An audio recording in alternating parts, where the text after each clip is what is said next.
Hey, it's Tara, and it's time for a tag. I think the last time I did a tag was, I don't know, maybe 2 years ago, so the timing just worked out right. Today I'm going to be doing the spring reading tag by Amy Jane Smith, and I was tagged by my friend Sabrina at Stay Cucino, and I guess the timing just worked out because I got sent home because spring showers, bring flowers, I guess, and there's a really crazy thunderstorm going on, and we got sent home early because tornadoes. So anyways, let's get this show on the road.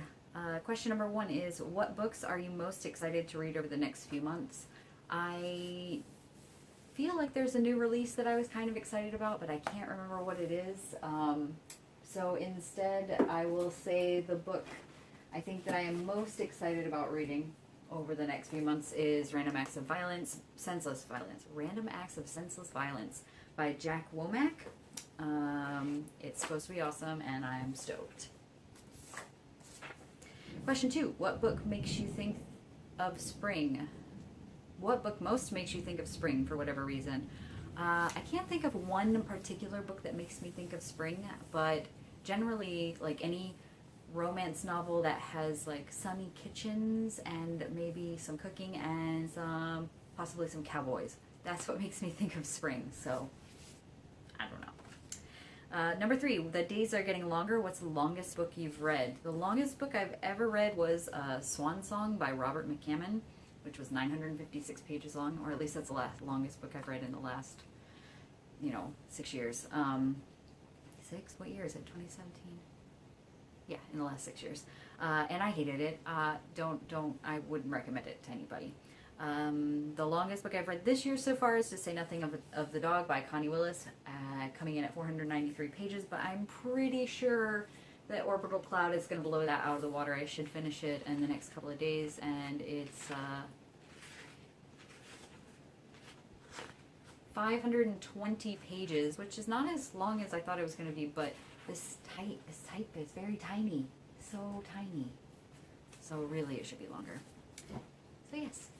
Number four, what books would you recommend to brighten someone's day? I think everyone has like different reading tastes, so it's really hard to say what's going to brighten someone's day in particular, but I think like favorite kids novels are a great way to brighten anybody's day. So anything by like Diana Wynne Jones or my favorite, Norton Juster's The Phantom Tollbooth would be my recommendation there.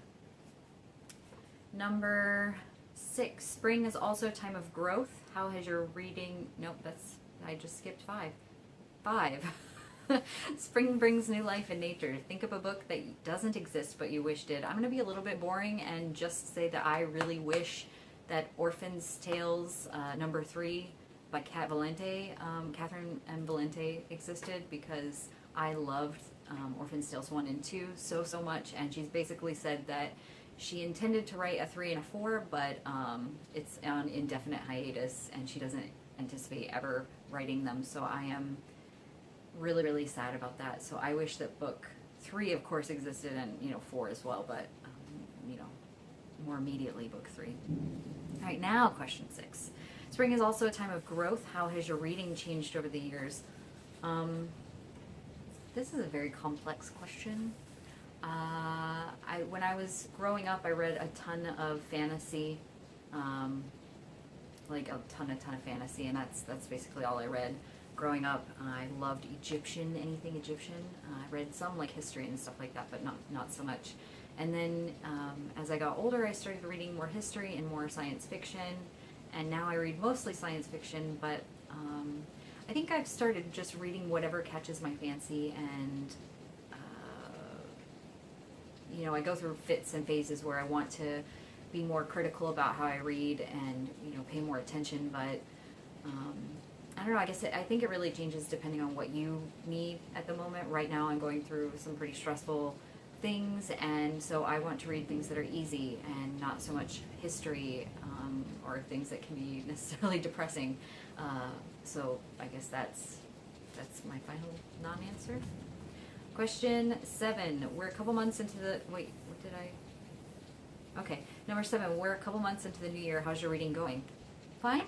I have no, goals, so it's going pretty good. I think I've read 34 4 books so far, which is maybe more than it should be, but hey, whatever. I am reading a lot of short books, so that's cool. And I'm not reading as much nonfiction as I wanted to, but you know, next year is a different year. Maybe I'll be more in the mood for it then. And I'd like to read a little bit more diversely than I am, but you know, as far as origin of the books. Yeah. And 8, any plans you're looking forward to over the next few months? Yes, I am hopefully buying a house, and I should close May 1st is the goal date, so as long as everything goes well, my most exciting plans for the next few months are, you know, buying and moving into a house. I'm pretty stoked and terrified, but mostly stoked. So yeah, there's my very rambly spring reading tag. It was fun thinking about that, so thank you for tagging me, Sabrina. And I hope you've enjoyed my caught in the rain induced massness. But other than that, I haven't damaged your brains too much. And tags, I guess I'll tag Rachel at Colonnati and maybe Jane at Yes Miss Jane. And I think that Janet today in Jen's library would have some really interesting answers for spring reading recommendations. So those 3 ladies, if they care to do it and haven't done it, I know that some people are doing via, so maybe that'll give you something to do. Anyways, until next time.